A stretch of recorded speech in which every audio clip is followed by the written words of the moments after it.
Those rooms that you see, the town halls, they're all based around food. We always have a kitchen area very close to that because we know we can get a whole group of people to come down there if there's good food.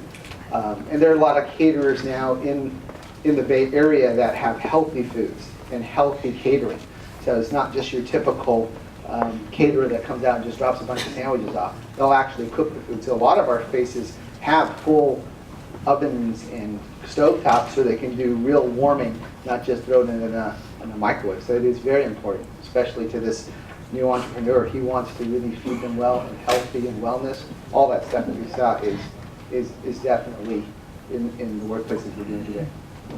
I think for me, the food relates back to family time effectively, which is what this is all about. I mean, we work to sort of live effectively, and you know, as a family, I was always taught, you know, every Sunday, every Saturday, we sat down as a family around the table, and that's the ultimate collaboration time for your family. And there's no reason for that to be different at work, and actually, we should spend more time around the kitchen table as opposed to your desk, and it's as simple as that, effectively.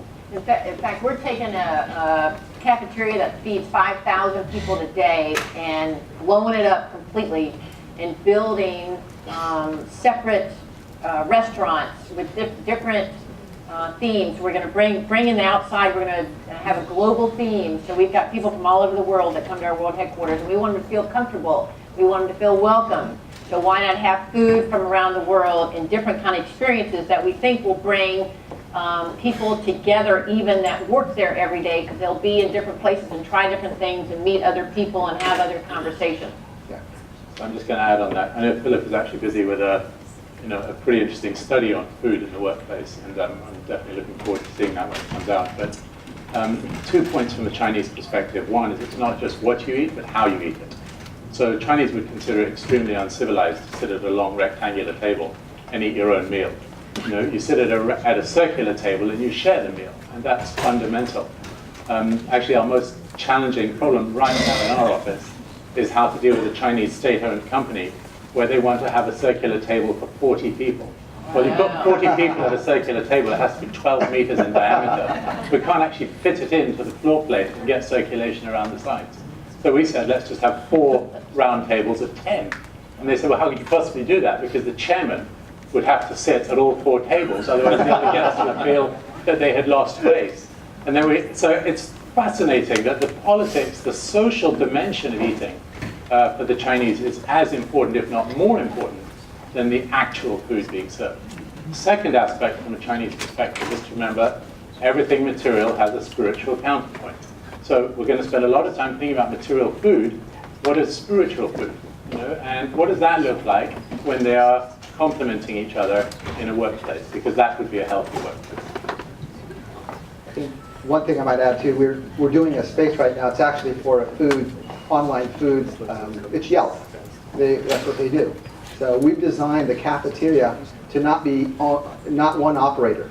It's actually the vendors that are on the site will get an opportunity. So we're building a kitchen that's universal, so anybody can come in and they will have it quarterly switch out.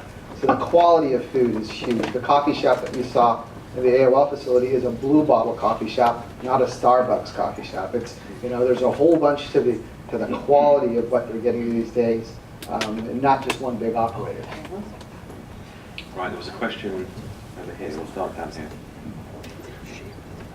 You can say who you are. Jeanette Savino from CA Technology. I'm glad to hear this afternoon's panel is talking about bringing people back into the workplace, because I think it's too difficult for an established company of 14,000 people to assume co-locating or co-working is going to work for us. But the diversity is certainly well welcomed, and your conversations are important. How do you deal with the acoustics in the workplace? You talked about some applications of felt, but benching and open seating, and you want that collaboration. How do you support the noise? And does that force people to go either into those quiet rooms or go work from home? We tend to find that in a building that's designed for 850 people on its base build statistics, that by loosening up the sort of mentality of privacy, private space, and sort of issues like that, the occupancy of your building goes through the roof. I mean, the Google headquarters that I was talking about earlier, the base build of that is 850 people, and it's actually got 2,500 bums on seats as a headquarters. And it delivers that through a very simple layering of acoustics and privacy. And actually the biggest stumbling block in terms of acoustics is actually the mentality of people using the space. Background noise gives privacy, and if that's used in a very simplistic way, then those issues tend to just disappear whilst you get that collaborative approach. I'd like to just address acoustics. I think acoustics, I had a son who had to do music therapy, and we found out through something called the Tomatis method. ENT surgeon in France in the 1950s discovered the way the brain functions is directly connected to how we hear. And what's interesting is that at the traditional office with lots of carpet on the floor and acoustic ceiling tiles, in the ceiling, is very absorbent. And those very absorbent environments, what they tend to do is they absorb all of the high frequency noise. So what you're left with is low frequency noise, and it's no wonder that everybody's falling asleep at their desks. Because actually, the brain functions as not supposed to work. That's bad noise. That's not good for the brain. But am I allowed to speak? The interesting thing is the brain functions as a dynamo. Remember a dynamo on the old bicycle wheels? It actually is very nourishing for us to have high frequency sound. And music therapy that basically takes low frequency sound, filters it out, and just listening to high frequency Mozart, is fantastically nourishing. So I think the whole idea of acoustics in the office has to be rethought and re-educated, so we don't become frightened, of slightly more resonant spaces. They're actually healthy. I agree. I think I do a lot of Gen Y space, and I do as much multi-generational space. So I think it's much easier for the Gen Y guy to put the headphones on and kind of focus on his panel and sort of filter out all that noise. But the cultures actually adjust. They realize that they need to work a little quieter if it's open plan. So sometimes it's just a matter of time that the culture will adjust. But in the meantime, there are strategies you can do. We tend to make wider aisleways. We tend to whiteboard the entire course, so we don't want that whiteboard experience to really interrupt the workers right next to us. We'll do wider aisles. We have a tendency to really provide lots of areas to go to. That's why you saw the many different topologies. It is to deal exactly with that very dense 120, and it's now even lower, 80 square feet per person plan, that you need all these other spaces that they can go and work. Thus, the town hall needs to also function as a workplace. So it can be wired, plugged in, ready to go, so that person can pick up his iPad, pick up his laptop, and work over there as easily as back at the desk. So these cycle times and where they go, the ritual that I talk about is exactly what the workplace needs to accommodate for today, because it does get noisy when you have 300 people packed on one floor. I don't recommend that. I recommend breaking it up and giving all these other places. You want that opportunity to talk. You want a private space. You want heads down work. Even at the Facebook facility, we had engineers that just could not concentrate in the open plan. So you provide a space for that.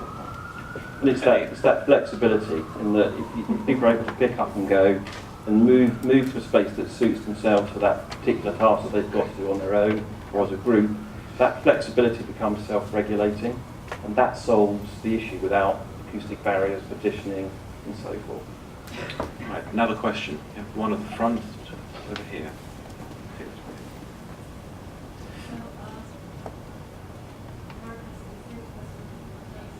So you mentioned the guest experience, which I thought was really interesting, and I'm curious as to what you've all seen as far as creative reception areas or any innovation in that respect. Whether it be is there still a reception desk, and or is the desk coming down, and is there still someone greeting, how companies approach that? So in my 60 campus visits, I was a guest at every one of them, and that was part of what I was trying to see, is what does it feel like to visit all these places, and what are they doing? And I can tell you the most impressive one I saw was Bloomberg. How many of you have been to Bloomberg as a guest?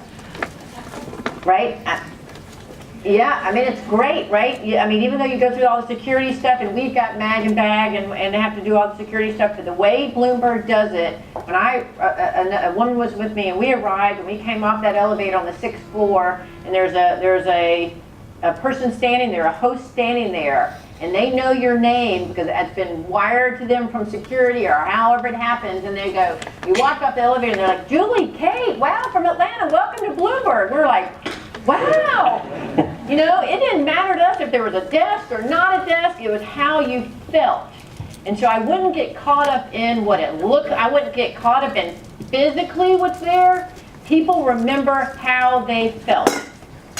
And so that's what I'm focused on. I want every guest that comes to the Coca-Cola company, when I'm done with this, to say, wow, that's what the headquarters of the Coca-Cola company should feel like. I mean, I felt so special when I was here today. And so that transcends the physical design.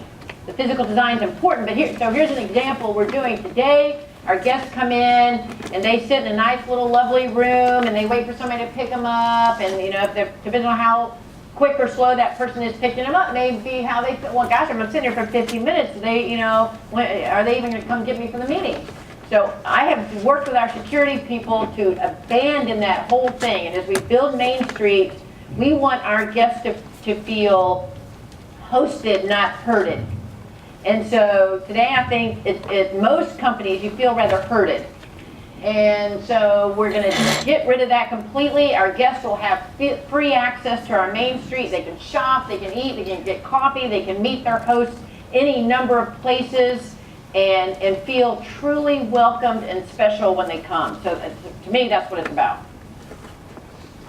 To your point, I agree. I think you want them welcome, and for a lot of cases, in the Valley, they're trying to recruit. Not only retain, but recruit. So an average engineer lasts 3 days in the market. He's got a 6-figure job and he's gone. So what I'm trying to do with most of my clients is really get the culture and the philosophy and the sensibilities of that culture out in that front lobby space. So whether that means opening it to the work area or putting the big kitchen close to that front area, those are typically moves that we do because we want them to, it's like the kitchen table, it's the invitation. This is a family, not a workforce. So we're culture building and community building with this company. So we try to do all those moves so that you can see that clearly when you walk into the lobby. Yes, it'd be nice if they'd have a sign up and everything, but they're not that sophisticated. Sure. It's more like the guy sitting close to it. If they have a reception, the guy sitting close to the reception is going to receive that person. If that's usually the case. But sometimes we are fortunate to have somebody receive it. But it's all about having that transparency and seeing deep into the company.